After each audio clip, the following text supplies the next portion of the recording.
نحمده ونصلي على رسوله الكريم اما بعد فقد قال الله تبارك وتعالى كما ورد في سورة البقرة اعوذ بالله من الشيطان الرجيم بسم الله الرحمن الرحيم الله لا اله الا هو الحي القيوم لا تأخذه سنة ولا نوم له ما في السماوات وما في الأرض من ذا الذي يشفع عنده إلا بإذنه يعلم ما بين أيديهم وما خلفهم ولا يحيطون بشيء من علمه إلا بما شاء وسع كرسيه السماوات والأرض ولا يؤوده حفظهما وهو العلي العظيم وقال عز وجل كما ورد في سورة الشورى ليس كمثله شيء وقال عز وجل كما ورد في سورة الكهف ولا تقولن لشيء إني فاعل ذلك غدا إلا أن يشاء الله وقال تبارك وتعالى كما ورد نفس السورة ولولا إذ دخلت جنتك قلت ما شاء الله لا قوة إلا بالله صدق الله العظيم رب اشرح لي صدري ويسر لي أمري واحلل عقدة من لساني يفقهوا قولي اللهم ربنا ألهمنا رشدنا واعذنا من شرور أنفسنا اللهم أرنا الحق حقا وارزقنا اتباعه وأرنا الباطل باطلا وارزقنا اجتنابه اللهم انا نعوذ بك من الشك والشرك اللهم ربنا لا تجعلنا من المشركين آمین یا رب العالمین۔ گزشتہ نشست میں آپ کو یاد ہوگا کہ شرک فی الذات کا مضمون مکمل ہو گیا تھا، اور پھر ہم نے کچھ ابتدائی گفتگو کی تھی شرک فی الصفات کے بارے میں۔ یاد ہوگا کہ میں نے یہ عرض کیا تھا کہ یہ شرک فی صفات کا مسئلہ ایسا ہے کہ اس میں اس بنیاد پر اور اس وجہ سے کہ صفات کے لیے جو الفاظ مستعمل ہیں ہماری زبان میں وہ مشترک ہیں۔ جب اللہ کے لیے وہ صفت استعمال ہوتی ہے تو وہی لفظ جو ہے وہ مخلوق کے لیے بھی استعمال ہو جاتا ہے۔ اللہ کے پاس علم ہے، وہ عالم ہے، علیم ہے، انسان بھی علیم ہے، عالم ہے، بلکہ علامہ بھی ہے، تو گویا کہ لفظ مشترک ہے۔ ہم بھی زندہ ہیں، اللہ بھی زندہ ہے، اللہ کی صفت بھی حیات ہے، ہماری صفت بھی حیات ہے، لیکن زمین و آسمان کا فرق ہے۔ ہماری حیات اس کے ساتھ نیند ہے، اونگ ہے، اسے خوراک کی ضرورت ہے، اس کے ساتھ بول و براز کے معاملات ہیں، معاذ اللہ ثم معاذ اللہ ثم معاذ اللہ۔ اللہ تعالیٰ کی حیات ان تمام چیزوں سے مبرہ ہے، منزہ ہے، اعلیٰ ہے، عرفہ ہے۔ تو حیات کا ایک لفظ تو مشترک ہو گیا، لیکن حیات کا لفظ جب اللہ کے لیے استعمال ہوگا الحی القیوم، جیسے کہ ابھی میں نے آیت الکرسی کی تلاوت کی ہے، تو جیسے کہ قرآن مجید میں شرک فی الذات کے ضمن میں جامع ترین اور عظیم ترین صورت ہے سورۃ الاخلاص، قل هو اللہ احد اللہ الصمد لم یلد ولم یولد ولم یکن له کفوا احد۔ اسی طرح شرک فی الصفات کے ضمن میں جامع ترین آیت جو ہے وہ آیت الکرسی ہے، اسی لیے حضور نے اسے قرار دیا ہے کہ تمام آیات قرآنیہ کی سردار ہے۔ اس میں فرمایا الحی، اللہ الحی ہے، زندہ ہے۔ تو میں نے آپ کو بتایا تھا کہ اصل میں تین چیزیں ہیں کہ جو اگر پیش نظر رہیں تو لفظی اشتراک سے مغالطہ نہیں ہوگا اور انسان شرک فی صفات سے بچ جائے گا۔ وہ تین چیزیں کیا ہیں؟ اللہ کی ذات، اپنا وجود اس کا ذاتی ہے، کسی اور نے اس کو عطا نہیں کیا ہے۔ اسی طرح اس کی صفات بھی ذاتی ہیں، کسی اور کی عطا کردہ نہیں ہے۔ مخلوقات ما سوی اللہ جو بھی ہے ان کا وجود بھی عطائی ہے، اللہ نے عطا کیا تو وجود حاصل ہوا، اور صفات بھی ساری عطائی ہیں، اللہ نے عطا کی ہے تو انہیں حاصل ہوئی، ان کی ذاتی نہیں ہے۔ اللہ کا وجود بھی قدیم ہے، صفات بھی قدیم ہے، ہمیشہ سے ہے۔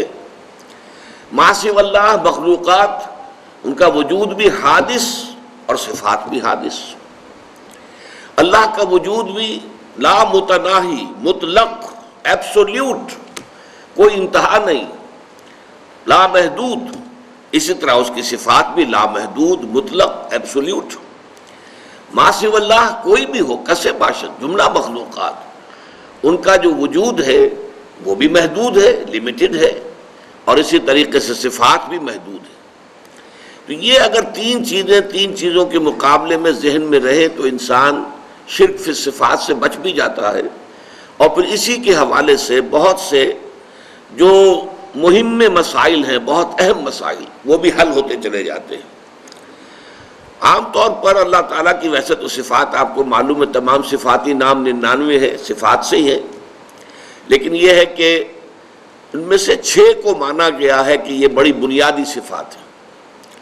نمبر 1 وجود، اللہ کا وجود ہے، ہمارا بھی ہے، کائنات کا بھی ہے، وہی اشتراک لفظی آپ نوٹ کریں گے. پھر وجود، اس کے بعد نمبر 2 صفت حیات، نمبر 3 علم، نمبر 4 قدرت، نمبر 5 ارادہ یا مشیت، نمبر 6 کلام. یہ اللہ تعالیٰ کی 6 بنیادی صفات ہیں. باقی ساری صفات جو ہیں وہ انہی کی کرولریز ہیں، فروع ہیں. جیسے اللہ علیم ہے، سمیع ہے، بصیر ہے، خبیر ہے. اب یہ ساری کیا ہے؟ اسی علیم ہی کی در حقیقت کیفیات ہیں. سننے والا، جاننے والا، دیکھنے والا اور باخبر، تو یہ سب علیم کے اندر آ گیا. اسی طریقے سے وہ قدیر ہے، قادر ہے، وہی رافع ہے، وہی خافض ہے، وہی باسط ہے، وہی ہے در حقیقت محیی، زندہ کرنے والا، وہی ہے ممیت، موت طاری کرنے والا. اس اعتبار سے تمام جو اس کی قدرت کے مختلف پہلو ہیں وہ آپ کو اسماء میں نظر آ جائیں گے. تو یہ جو 6 صفات ہیں اللہ تعالیٰ کی کہ جو بنیادی ہیں، اب ان کے حوالے سے ہم نے ایک مسئلہ کسی قدر حل کر لیا تھا.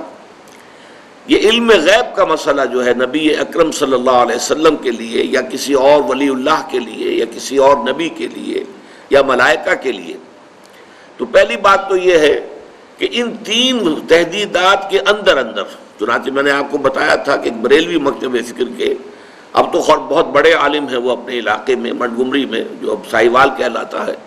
میں یہ بات کر رہا ہوں آج سے کوئی 40 سال پہلے کی، کہ میں نے ان سے گفتگو کی تھی. تو انہوں نے کہا کہ حضور کے علم کے بارے میں ہم 3 باتیں مانتے ہیں. اپنی انہوں نے کتابیں لا کے حوالے دیے کہ دیکھیے لکھا ہوا یہاں پر یہ ساری چیزیں، میں صرف آپ سے کہہ نہیں رہا بلکہ ہمارے ہاں جو مستند عقائد ہیں ان میں لکھا ہوا ہے. حضور کا علم ذاتی نہیں ہے، عطائی ہے. حضور کا علم قدیم نہیں ہے، حادث ہے. حضور کا علم کل نہیں ہے، تمام نہیں ہے، غیر محدود نہیں ہے، محدود ہے. میں نے کہا اگر آپ یہ 3 باتیں مانتے ہیں تو میرا جھگڑا تو آپ سے ختم ہو گیا. باقی ایک لفظی بحث باقی رہ جاتی ہے. غیب کی ایک ڈیفینیشن یہ کر لی گئی ہے کہ غیب کا علم وہ ہے جو از خود حاصل ہو جائے. تو از خود تو کسی مخلوق کو کوئی علم حاصل نہیں ہوتا. فرشتوں کا قول قرآن مجید میں موجود ہے، میں پچھلی مرتبہ آپ کو سنا بھی چکا ہوں. جب ان سے کہا گیا کہ اچھا اب نام بتاؤ جو آدم نے بتائے ہیں تم بتاؤ، انہوں نے کیا کہا؟ سبحانک لا علم لنا الا ما علمتنا، تو پاک ہے اور ہمیں تو کوئی علم حاصل نہیں ہے سوائے اس کے جو تو نے ہمیں سکھایا ہے. ظاہر بات ہے کہ ہمارا علم کل کا کل عطائی ہے، تیرا عطا کردہ ہے. ابھی آیت الکرسی کی جو میں نے تلاوت کی، اب اس میں دیکھیے کہ مخلوقات کا علم اور اللہ کے علم کو مقابلے میں لائے ہیں. قرآن مجید فلسفیانہ اصطلاحات اور علم کلام کی اصطلاحات میں بات نہیں کرتا، بات اپنی کر دیتا ہے واضح لیکن سادہ الفاظ میں. فرمایا یعلم ما بین ایدیہم وما خلفہم، اللہ تعالیٰ تو جانتا ہے جو بھی کچھ تمام مخلوقات کے سامنے ہے اور جو کچھ ان کے پیچھے ہے. جو ان کے لیے غیب ہے وہ بھی جانتا ہے، جو ان کے لیے حاضر اور شاہد ہے وہ بھی جانتا ہے. وَلَا يُحِيطُونَ بِشَيْءٍ مِّنْ عِلْمِهِ إِلَّا بِمَا شَاءَ، لیکن جملہ مخلوقات اللہ تعالیٰ کے علم میں سے کسی بھی شے کا احاطہ نہیں کر سکتی سوائے اس کے جو اللہ خود چاہے. یہ ہے در حقیقت وہ باریک فرق. اگر یہ سامنے رہے تو ظاہر بات ہے کہ یہ تو اپنی ایک موٹی سی بات ہے کہ اگر علم میں اور حضور کے علم میں کوئی فرق نہ ہو تو پھر نبوت چے معنی دارت، نبوت کے معنی کیا ہوئے پھر؟ یقیناً حضور کو غیب کا علم دیا گیا، وہی مانا کہ آنے والی خبریں حضور نے دی ہیں۔ یہ تمام جو احادیث کی کتابوں میں کتاب الملاحم اور کتاب الفتن یہ ساری پڑھیے، یہ خبریں دے رہے ہیں حضور آنے والے دور کی، مستقبل کی خبریں۔ مستقبل غیب ہوتا ہے، مستقبل جو ہے وہ شہادہ میں تو نہیں ہے، حاضر میں تو نہیں ہے، غیب ہے۔ اور ظاہر بات ہے کہ حضور نے فرشتوں کو دیکھا، حضور نے جنت کو دیکھا، حضور نے دوزخ کو دیکھا، یہ ساری چیزیں ہمارے لیے غیب ہیں۔ تو لا یظہر علی غیبہ الا من ارتضی من رسول، اللہ تعالیٰ اپنے غیب پر مطلع نہیں فرماتا سوائے اپنے رسولوں میں سے جس کو چاہے۔ جس کو چاہے جتنا علم جو ہے غیب کا عطا کرتے، یہ اللہ تعالیٰ کا اختیار مطلق ہے، لیکن ظاہر بات ہے کہ اپنے اختیار سے تو کسی بھی مخلوق کے پاس کوئی ایک شمع برابر بھی علم نہیں ہے، جو بھی علم ہے وہ اللہ تعالیٰ کا عطا کردہ ہے۔ اچھا اب اسی میں آگے چلیے، ایک مسئلہ ہمارے ہاں وحدت الوجود وحدت الشہود کا ہے، اگرچہ یہ مسئلہ خالص فلسفیانہ ہے، اسے دین کا اور عقائد کا مسئلہ نہیں سمجھنا چاہیے، لیکن یہ ہے کہ وجود جو ہے مشترک ہے، اللہ کا وجود ہے، ہمارا بھی وجود ہے۔ تو جس طریقے سے ہم علم کے مقابلے میں کہیں گے کہ اللہ کے علم کے مقابلے میں مخلوق کا علم نہ ہونے کے برابر ہے، محدود ہے، عطائی ہے، اس کا دیا ہوا ہے، حادث ہے، تو نہ ہونے کے برابر۔ چنانچہ آپ میں سے بہت سے حضرات کو یاد ہوگی دعائے استخارہ، جو اس کے بارے میں آتا ہے، صحابہ کرام بتاتے ہیں کہ ہمیں اس طرح حضور نے یہ دعا تلقین فرمائی اور یاد کرائی جیسے کہ قرآن مجید ہمیں پڑھایا اور یاد کرایا۔ اللہم انی استخیرک بعلمک واستقدرک بقدرتک واسألک من فضلک العظیم فإنک تقدر ولا اقدر وتعلم ولا اعلم وانت علام الغیوب۔ اے اللہ تجھے قدرت حاصل ہے، مجھے کوئی قدرت حاصل نہیں، تجھے علم حاصل ہے، مجھے کوئی علم حاصل نہیں۔ ظاہر بات ہے کہ اس کے یہ معنی تو نہیں ہے کہ کوئی علم حاصل نہیں، نفی مطلق کیسے ہو جائے گی؟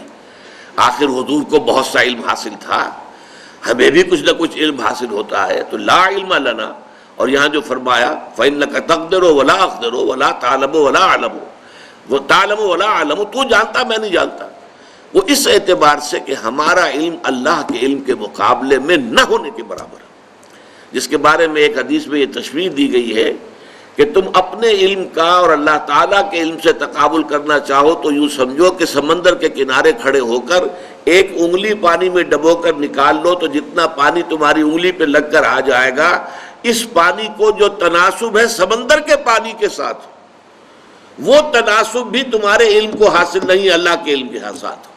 یہ ہے زمین و آسمان کا فرق ہے۔ تو گویا کہ ہمارا وجود اللہ تعالیٰ کے وجود کے مقابلے میں گویا وہمی ہے، خیالی ہے، حقیقی نہیں ہے، واقعی نہیں ہے۔ یہ وحدت الوجود جو ہے کہ لا معبود الا اللہ، لا مقصود الا اللہ، لا مطلوب الا اللہ، لا محبوب الا اللہ، اب اس میں ایک اوپر درجہ اور ہے، لا موجود الا اللہ، اللہ کے سوا کوئی موجود نہیں، یعنی وجود حقیقی صرف اللہ کا ہے۔ باقی جو ہمیں وجود نظر آ رہا ہے، نظر تو آ رہا ہے نہیں، اس کی کوئی حقیقت نہیں ہے، یہ سراب ہے۔ جیسے پانی نظر آتا ہے، اسے آپ دیکھتے ہیں شاید پانی ہے، پانی تو وہاں نہیں ہے، سراب ہے وہ تو۔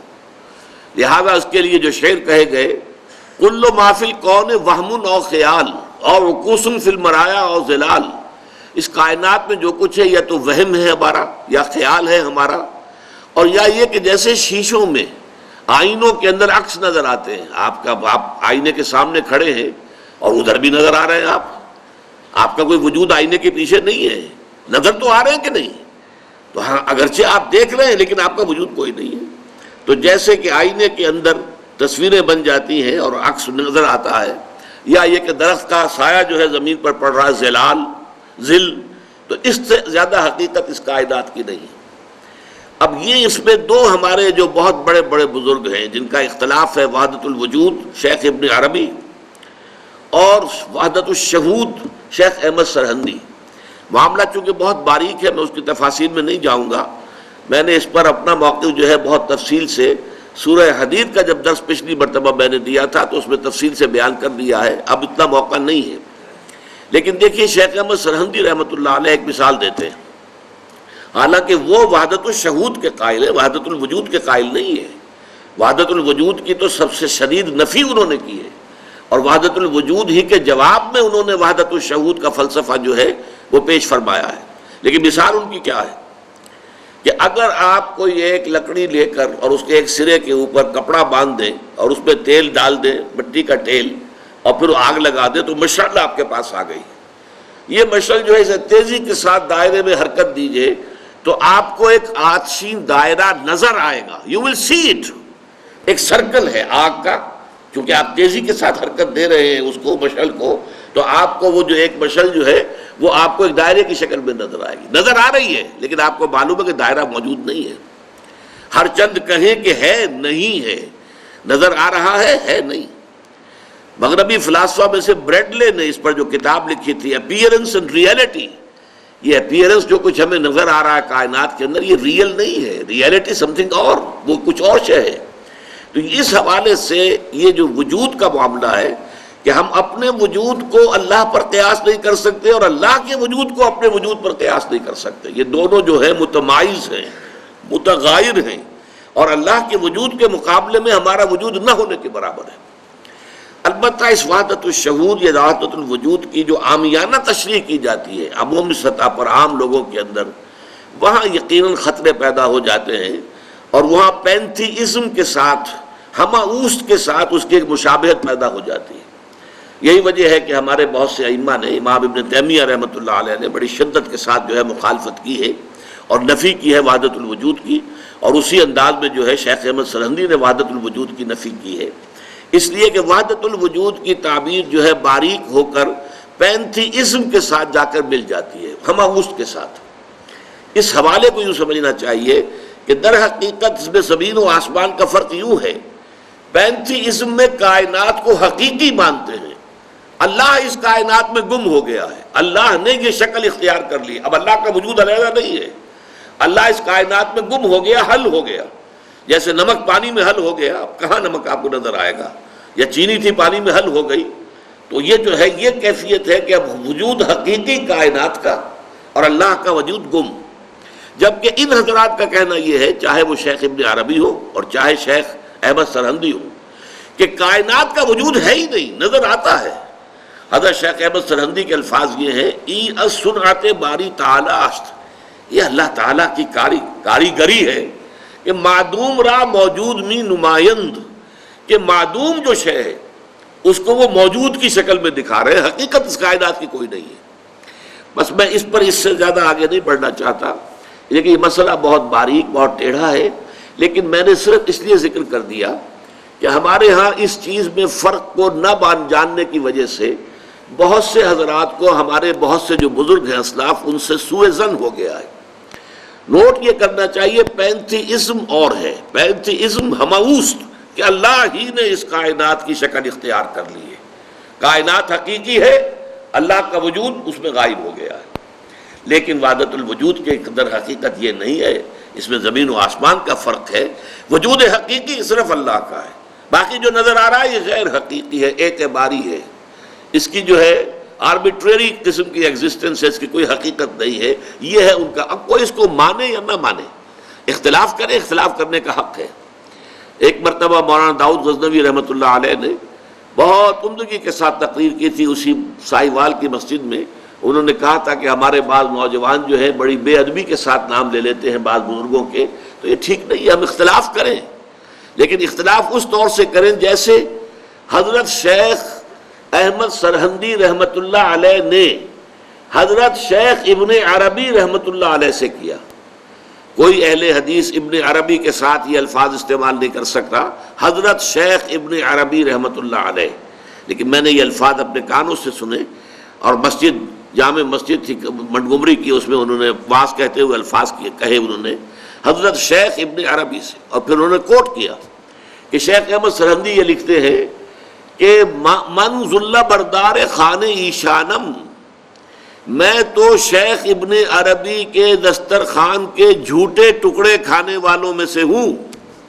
ذرا اندازہ کیجئے اپنے عجز کا، من ذل بردار خان ایشانم لیکن چکنم، معاملہ صفات باری تعالیٰ، لیکن میں کیا کروں، مجھے شیخ ابن عربی سے اختلاف کرنا پڑ رہا ہے، اس لیے کہ یہ معاملہ صفات باری تعالیٰ سے متعلق ہے، لہذا ان کی رائے سے میں اختلاف کر رہا ہوں، لیکن ان کی شان میں سوء ادب سے نہیں، اختلاف بھی ہوگا تو ادب کے ساتھ ہوگا۔ بس یہ میں چاہتا ہوں کہ اختلاف کتنا بھی ہو، لیکن یہ ہے کہ ان بزرگوں سے، اس لیے کہ ہمارے ہاں تقریباً تمام صوفیہ وحدت الوجود کے قائل ہیں۔ شاہ ولی اللہ دہلوی بہت بڑے محدث، اور ان کا کہنا یہ ہے کہ ان دونوں کے مابین وحدت الوجود اور وحدت الشعور کے درمیان باریک سا تعبیر کا فرق ہے۔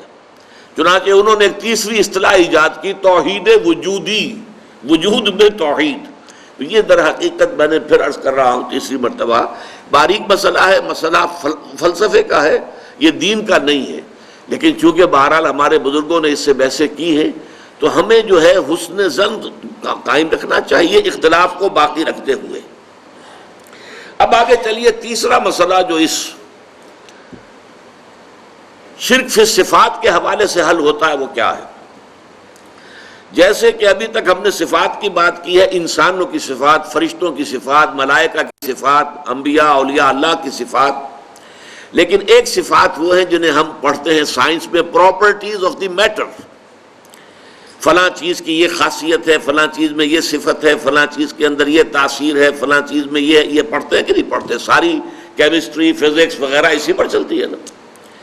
تو ہمارے ذہن میں جدید جو سائنس ہے اس نے یہ بات بٹھا دی ہے کہ properties of the matter are permanent, وہ اس سے جدا نہیں ہو سکتی، جبکہ اصل توحید فی صفات کا تقاضا کیا ہوگا؟ یہ پراپرٹیز، یہ تاثیرات، یہ صفات، یہ خواص اللہ نے عطا کیے ہیں، ذاتی نہیں ہیں، اور جب تک چاہے گا اللہ یہ صفات ظاہر ہوں گی، جب نہیں چاہے گا صفت ظاہر نہیں ہوگی۔ یہ ہے در حقیقت یہ توحید فی صفات کا تقاضا کہ میٹیریلزم جو ہے ایک فلسفے کی حیثیت سے، ایک ایٹیٹیوڈ آف مائنڈ کی حیثیت سے، میٹیریلزم سے انسان جو ہے نجات حاصل کرے۔ اب مثال کے طور پر اس کا کتنا بڑا جو ہے ہمارے بڑے بڑے جو ہے شخصیتیں اس کا شکار ہو گئی۔ سر سید احمد خان شکار ہوئے جنہوں نے کہ معجزات کا انکار کر دیا۔ کیسے ہو سکتا ہے؟ پانی کی یہ پراپرٹی ہے، واٹر کیپس اٹس سرفیس، پانی اپنی سطح برقرار رکھتا ہے۔ کیسے ہو سکتا ہے کہ ایک عصا پڑے پانی کے اوپر سمندر پر، سمندر پھٹ جائے؟ انہونی بات ہے، نہیں ہو سکتی۔ یہ سر سید احمد خان کا موقف ہے۔ انہوں نے کہا یہ ہواؤں کا معاملہ تھا، ایک دفعہ بڑی تیز ہوا چلی، وہ سمندر کو ایک طرف لے گئی، پھر بعد میں وہ ہوا بند ہو گئی، سمندر واپس آ گیا۔ لیکن قرآن مجید یہ کہتا ہے فَانْفَلَقَ الْبَحْرُ فَكَانَ كُلُّ فِرْقٍ كَالطَّوْدِ الْعَظِيمِ، سمندر پھٹ گیا اور اس کا ہر حصہ جو ہے ایک چٹان کے مانند کھڑا ہو گیا۔ الفاظ یہ ہیں، لیکن کیا ہے ذہن کے اوپر وہ نیوٹونین دور جو تھا، Newtonian physics, properties of the metre, laws of nature, laws of motion, یہ تو بالکل اٹل ہے، وہی سے زیادہ مضبوط ہے، ان میں کسی کمی بیشی کا امکان نہیں۔ آگ کی صفت ہے، آگ کی پراپرٹی ہے، وہ جلا دیتی ہے۔ کیسے ممکن ہے کہ حضرت ابراہیم علیہ السلام کو آگ میں ڈالا گیا ہو اور وہ جلے نہ ہو؟ نہیں ہو سکتا۔ یہ سارا معجزات، اسی کو نیچریت کہتے تھے ایک زمانے میں، جب سر سید کا یہ فکر جو ہے عام ہونا شروع ہوا، اور اس نے پھر اور بہت انڈے بچے دیے ہیں بہت سے لوگوں میں۔ قادیانیوں نے بھی یہ چیزیں جو ہے سر سید سے اخذ کی ہیں، اور اسی طریقے سے ہمارے ہاں کے منکرین حدیث جو ہیں، غلام احمد پرویز ہوں یا کوئی اور ہوں، ان سب کے بابا آدم سر سید احمد خان تھے۔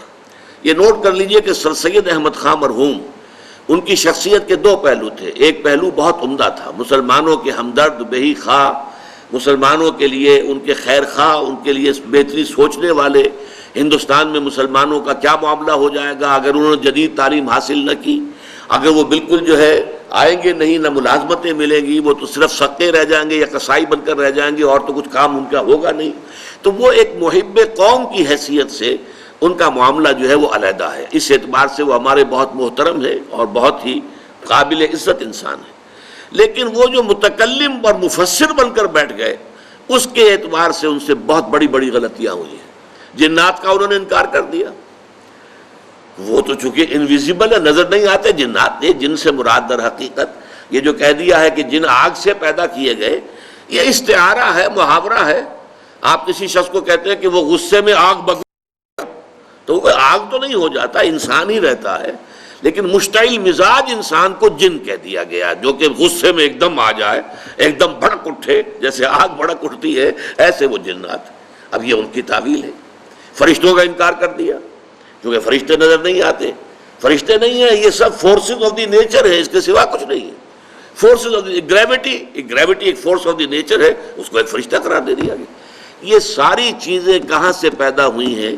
اگرچہ آج وہ میٹیریلزم ختم ہو چکا ہے، فزکس کی دنیا سے بھی جب سے کہ دوسرا دور آیا ہے، آئنسٹائن کا دور آیا، ریلیٹیوٹی کا دور آیا، اس وقت سے یہ سارا معاملہ جو ہے بدل کر رہ گیا ہے۔ اب وہ نہیں ہے صورت، اب تو میٹر جو ہے، پہلے جب ہم پڑھتے تھے تو میٹر واز انڈسٹرکٹیبل، میٹر ختم ہو ہی نہیں سکتا، اور اب ہمیں معلوم ہے میٹر انرجی کے اندر تبدیل ہو جاتا ہے، میٹر کا وجود ختم ہو جاتا ہے، تحلیل ہو جاتا ہے، وہ انرجی بن گئی۔ پہلے یہ انرجی اور میٹر یہ علیحدہ کیٹیگریز تھیں سائنس کی، آج یہ ایک ہی ہے، انٹر کنورٹیبل ہے۔ تو اس اعتبار سے وہ جو نیوٹونین دور تھا فزکس کا، اس کے جو اثرات تھے ہمارے مفسرین پر، ہمارے علماء پر، اس میں معجزات کے انکار والی بات بھی آئی ہے۔ اسی مادے کی صلاحیتوں پر اعتماد اور توکل کرنا سے مادہ پرستی، عملی شرک کی ایک خفی شرک کی شکل پیدا ہوتی ہے کہ ہمارا جو ہے اپنی ذہانت، اپنی فطانت، اپنے علم اور ان چیزوں پر اور مادی اسباب و وسائل کے اوپر اعتماد اور زوم ہو جانا، یہ کام میں کل ضرور کر دوں گا، کیوں؟ مجھے معلوم ہے میرے پاس سارے وسائل اور ذرائع موجود ہیں، کل صبح مجھے ضرور جانا ہے، مجھے اسلام آباد جانا ہے، اور ظاہر بات ہے کہ میں نے ساری تیاری کر لی ہے، گاڑی کی جو ہے وہ سروس کروا لی ہے، اس میں پیٹرول کا جو ٹینک ہے وہ فل کرا لیا ہے، سب کچھ ہو گیا ہے، تو اب کوئی رکاوٹ نہیں ہے، صبح اٹھوں گا چل دوں گا، کیونکہ مادے پر پورا اعتماد ہے، مادی وسائل و اسباب پر پورا اعتماد ہے، پورا توکل ہے کہ یہ ساری چیزیں جو ہے موجود ہیں، تو ظاہر بات ہے کہ پھر میرے جانے میں کیا رکاوٹ آئے گی۔ لیکن اسی بات کو قرآن مجید میں سختی سے روک دیا گیا، وَلَا تَقُولَنَّ لِشَيْءٍ إِنِّي فَاعِلٌ ذَلِكَ غَدًا إِلَّا أَن يَشَاءَ اللَّهُ، ہرگز کبھی یہ نہ کہنا کہ یہ کام میں کل ضرور کر دوں گا، مگر اس استثناء کے ساتھ اگر اللہ نے چاہا، چاہے سارے وسائل ہیں، سارے اسباب ہیں، سب کچھ موجود ہے، لیکن اس کام کے ہونے کا دار و مدار اللہ کے اذن پر ہے۔ اسی لیے لا قوت الا باللہ، اسی سورہ کہف کے اندر جہاں یہ آیت آئی ہے وَلَا تَقُولَنَّ لِشَيْءٍ إِنِّي فَاعِلٌ ذَلِكَ غَدًا إِلَّا أَن يَشَاءَ اللَّهُ، وہیں پر یہ بھی آیا ہے، دو اشخاص کا جو ہے وہاں پر مکالمہ آیا ہے 5ویں رکوع میں، ان میں سے ایک مال مست تھا، ایک خدا مست تھا، خدا مست درویش اور ایک مال مست سرمایہ دار، ان دونوں کا مکالمہ آیا، تفصیل میں جانے کا موقع نہیں ہے۔ اس میں یہ ہے کہ وہ شخص کے 2 باغ تھے بڑے عمدہ، اس نے سارا بندوبست کیا ہوا تھا، اریگیشن کا پورا نظام تھا، انہوں نے کہا یہ میرا باغ کیسے ختم ہو سکتا ہے، ما ظن ان تبید ھذہ ابدا، کیا تم مجھ سے کہہ رہے ہو کہ اللہ کا شکر ادا کرو، اللہ کا حق ادا کیا کرو، دیکھو یہ چیزیں اللہ نے تمہیں دی ہیں، ایسا نہ ہو کہ اللہ چھین لے، یہ ما ظن ان تبید ھذہ ابدا، یہ تو میں نہیں سمجھتا کہ یہ جو میرا باغ ہے کبھی اجڑ بھی سکتا ہے، کبھی برباد بھی ہو سکتا ہے، میں نے سارے اسباب اس کے لیے تیار کر رکھے۔ اس کے جواب میں پھر کہا تھا اس نے، قال له صاحبه وهو يحاوره اكفرت بالذي خلقك من تراب ثم من نطفة ثم سواك رجلا لكن هو الله ربي ولا اشرك بربي احدا ولولا اذ دخلت جنتك قلت ما شاء الله لا قوة الا بالله، کیوں نہ ایسا ہوا کہ تم اپنے باغ میں جب داخل ہوئے تمہیں باغ کا منظر بڑا اچھا لگا، بہت عمدہ لگا، باغ جو ہے پھلوں سے لدا ہوا ہے، درخت جو ہے پھلوں سے لدے ہوئے ہیں، باغ میں بہار ہے، تو تم کہتے ماشاء اللہ، یہ سب کچھ اللہ کی مشیت سے ہے، اللہ کی قدرت سے ہے، اللہ کے کرم سے ہے، اللہ کے فضل سے ہے، اللہ کی دین سے ہے، لا قوت باللہ الا باللہ، اللہ کے بغیر کوئی طاقت نہیں ہے، کسی شے میں کوئی تاثیر نہیں۔ چنانچہ یہی بات شیخ عبد القادر جیلانی رحمۃ اللہ علیہ، انہوں نے جو اپنے بچے کو وصیتیں کی تھی، جیسے کہ ہم نے پچھلے درس میں حضرت لقمان کی نصیحتیں جو انہوں نے اپنے بیٹے کو کی تھی وہ پڑھی ہیں، تو وصایا جو ہیں شیخ عبد القادر جیلانی رحمۃ اللہ علیہ کی، ان میں ایک جملہ یہ بھی ہے کہ میرے بچے اس حقیقت کو ذہن نشین کر لے، لا فاعل فی الحقیقت ولا مؤثر الا اللہ، حقیقت میں کوئی مؤثر، کوئی فاعل اللہ کے سوا ہے ہی نہیں. تاثیر کسی شے میں نہیں ہوگی اگر اللہ نہیں چاہے گا. یہاں تک آتا ہے کہ ہر لقمہ جو تمہارے حلق سے نیچے اترتا ہے اللہ سے اذن کا طالب ہوتا ہے کہ میں اس شخص کے حق میں غذا کا کام دوں یا زہر بن کر لڑ جاؤں اسے. یہ اللہ تعالیٰ کے اذن کے بغیر نہیں ہوتا. اس کائنات کا پورا نظام اس کے چلائے چل رہا ہے. وہی ہے در حقیقت یدبر الامر من السماء الی الارض. وہ تدبیر امر کر رہا ہے، اپنی کائنات کو چلا رہا ہے. وہ کسی شے کے پاس کوئی وصف، کوئی تاثیر، کوئی قوت، لا حول ولا قوت الا باللہ، کوئی طاقت نہیں ہے کسی کے پاس، اور کوئی جو ہے نہ بھلائی کی نہ برائی کی، نہ نفع پہنچانے کی نہ نقصان پہنچانے کی، کوئی طاقت کسی کے پاس نہیں ہے مگر اللہ کے کرنے سے. اللہ کے وما تشاؤون الا ان یشاء اللہ. تمہارے چاہے کچھ نہیں ہو سکتا جب تک کہ اللہ نہ چاہے. تم لاکھ چاہو، تمہارے لاکھ جو ہے وہ منصوبے ہوں، تم نے پورا اس کے لیے اہتمام بھی کیا ہو، لیکن یہ ہے کہ جب تک کہ اللہ تعالیٰ کا اذن نہیں ہوگا وہ نہیں ہو سکتا. یہ سمجھ لیجئے کہ مادہ پرستی اس دور کا بہت بڑا شرک ہے. میں نے ابتدا میں عرض کیا تھا کہ یہ شرک جو ہے ہر دور میں نئے بھیس میں آتا ہے، نئی شکل میں آتا ہے. اصل جرم جو ہے ہمیشہ سے، اصل گناہ وہ تو ہے، اس کی جڑ بنیاد شرک ہے، لیکن شرک نے ہر دور میں شکلیں بدلی ہیں، صورتیں تبدیل کی ہیں. اور اس کی صلاحیت ہونی چاہیے کہ آپ اپنے دور کے شرک کو پہچان سکیں. ورنہ یہ ہو سکتا ہے کہ آپ پچھلے دور کے ہمارے علماء نے اپنے اپنے زمانے میں شرک کی حقیقتوں کو بیان کر دیا کھول کر. اب ہم ان تمام چیزوں سے تو بچ گئے ہیں کہ جو چیزیں ہمارے اسلاف نے بیان کر دی کہ یہ بھی شرک ہے، یہ بھی شرک ہے، یہ بھی شرک ہے، لیکن جو ہمارے دور میں نیا شرک ایجاد ہو گیا ہے اس کا ہمیں ہوش ہی نہیں، اس کی ہمیں خبر ہی نہیں. تو اس دور میں مادہ پرستی، میٹر کو خدا بنا لیا گیا ہے. Properties of the matter are permanent, immutable, اور میٹر از انڈسٹرکٹیبل. یہ الحی ہے، اس کی حیات گویا کہ دائمی ہے، دوامی ہے، ہمیشہ ہمیشہ رہنے والی ہے. وہ ساری صفات جو ہے باری تعالیٰ کی وہ ہم نے در حقیقت میٹر کو ودیعت کر دی. تو بس میں اس قدر عرض کرنا چاہتا تھا یہ جو شرک فی صفات کے بارے میں. اب آئیے تیسرا اور عملی شرک جو ہے، جو میں نے شروع میں آپ کو بتایا تھا کہ شرک کی تقسیمیں کس کس اعتبار سے ہوتی ہیں. شرک خفی، شرک جلی، ایک تقسیم یہ ہو گئی. ایک شرک وہ ہے جو صاف نظر آ رہا ہے، ایک شرک وہ ہے کہ جو نظر نہیں آ رہا. شرک خفی، شرک جلی. ایک ہے شرک فی العقیدہ، ایک ہے شرک فی العمل، عمل میں شرک اور عقیدے میں شرک. اور پھر یہ ہے کہ شرک فی الذات، شرک فی الصفات اور شرک فی الحقوق. تو ہم نے شرک فی الذات کے بارے میں گفتگو کی، شرک فی الصفات کے بارے میں کی. اب شرک فی الحقوق، اللہ تعالیٰ کا حق کیا ہے. ویسے تو یہ کہ آپ گننے بیٹھیں گے، نماز پڑھو، روزہ رکھو، اللہ کا حکم ہے، اللہ کا حق ہے، یہ حقوق اللہ میں سے ہے. اپنے مال میں سے زکوٰۃ ادا کرو، یہ اللہ تعالیٰ کا حق ہے، اس کو ادا کرو. تو یوں تو بہت سے، اللہ کی راہ میں جہاد کرو، اللہ کے کلمے کی سربلندی کے لیے جد و جہد کرو، محنت کرو، کوششیں کرو، جان کھپاؤ، مال صرف کرو. انفقوا فی سبیل اللہ، جاہدوا فی سبیل اللہ، یہ سارے کیا ہیں؟ اللہ کے حقوق ہیں. لیکن یہ کہ جیسے ایک کہاوت ہوتی ہے کہ ہاتھی کے پاؤں میں سب کے پاؤں، ایک لفظ عبادت کور کرتا ہے تمام حقوق کو. اس لیے کہ قرآن مجید یہ کہتا ہے، سورہ ذاریات میں یہ آیت آپ نے سنی ہوگی بارہا، وَمَا خَلَقْتُ الْجِنَّ وَالْإِنسَ إِلَّا لِيَعْبُدُونَ. میں نے جنوں اور انسانوں کو پیدا ہی صرف اس لیے کیا ہے کہ میری عبادت کریں. سورہ ہود کے شروع میں آتا ہے، الف لام را کتاب احکمت آیاتہ ثم فصلت من لدن حکیم خبیر اللہ تعبدوا الا اللہ اننی لکم منہ نذیر و بشیر.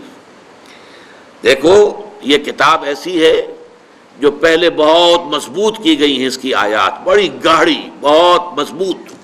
پھر ان کی تفصیل بیان کی گئی ہے اس ہستی کی طرف سے کہ جو حکیم اور خبیر ہے.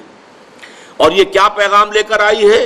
اللہ تعبدوا الا اللہ، اللہ کے سوا کسی اور کی بندگی نہ کرو، کسی اور کی عبادت، کسی اور کی پرستش نہ ہو. اننی لکم منہ نذیر و بشیر، یقیناً میں اللہ کی طرف سے تمہاری جانب بشیر بھی ہوں اور نذیر بھی ہوں. اور سورہ کہف کے آخر میں بڑی پیاری آیت ہے، قل انما انا بشر مثلکم، یہ حصہ تو ہم پہلے پڑھ چکے ہیں شرک فی الذات کے ضمن میں. قل انما انا بشر مثلکم یوحی الی انما الہکم الہ واحد. اے نبی کہہ دیجئے ان سے کہ دیکھو میں بھی تمہاری طرح کا ایک بشر ہوں، ہاں مجھ پر وحی ہوتی ہے، تم پر وحی نہیں آئی ہے، مجھ پر وحی آئی ہے. اور اس وحی کا مرکزی نقطہ کیا ہے؟ تمہارا الہ ایک ہی ہے، الہ واحد. اب آگے پڑھیے، فمن کان یرجو لقاء ربہ فلیعمل عملا صالحا ولا یشرک بعبادت ربہ احدا.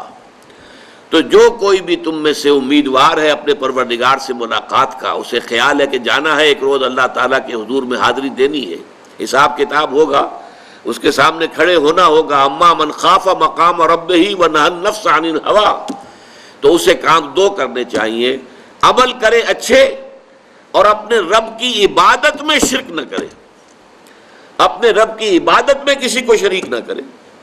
یہ شرک فی العبادت جو ہے یوں سمجھیے کہ یہ شرک فی الحقوق کی جامع ترین تعبیر ہو جائے گی. اگر عبادت میں سے شرک نکل جائے تو گویا کہ اللہ تعالیٰ کے حقوق جملہ پورے کے پورے صحیح ادا ہو جائیں گے. اب یہ عبادت کیا ہے؟ عبادت کا جو ایک تو ہمارے ذہنوں میں تصور جو ہے، ہمارا جو زوال کا عرصہ ہے، کئی صدیاں بیت گئیں، کوئی غیروں کے غلام رہے، کوئی اپنوں کے غلام رہے، شہنشائیت کا دور رہا، مسلمانوں کی شہنشائیت، اور پھر یہ کہ غیروں کی کولونیل دور آ گیا. ہوتے ہوتے عبادت کا تصور سکڑ کر رہ گیا. نماز، روزہ، حج، زکوٰۃ یہ عبادات ہیں، اللہ اللہ خیر صلی اللہ. حالانکہ عبادت کا مطلب کیا ہے؟ عبد سے بنا ہے، غلام جو ہمہ تن مطیع ہوتا ہے اپنے آقا کا، ہمہ تن ہمہ وقت، ہر وقت اسے حکم ماننا ہے. وہ امپلائی ریلیشن شپ نہیں ہوتا کہ 8 گھنٹے کی ڈیوٹی ہے صاحب، اس کے بعد میں جا رہا ہوں، السلام علیکم، میرا کام ختم ہو گیا. نہیں. یا آپ نے کسی کو رکھا تھا اینٹیں ڈھو رہا ہے یا کچھ اور مزدور ہے، شام کو وہ فارغ ہے، اس کے بعد وہ بھی آزاد ہے اور آپ بھی آزاد ہیں. آپ کا بھی ایک ہی ووٹ ہے، اس کا بھی ایک ہی ووٹ ہے. آپ اس ملک کے جو ہے شہری ہونے کے ناطے سے ایک دوسرے کے ساتھ برابر ہیں، آپ کو کوئی اونچا رتبہ حاصل نہیں.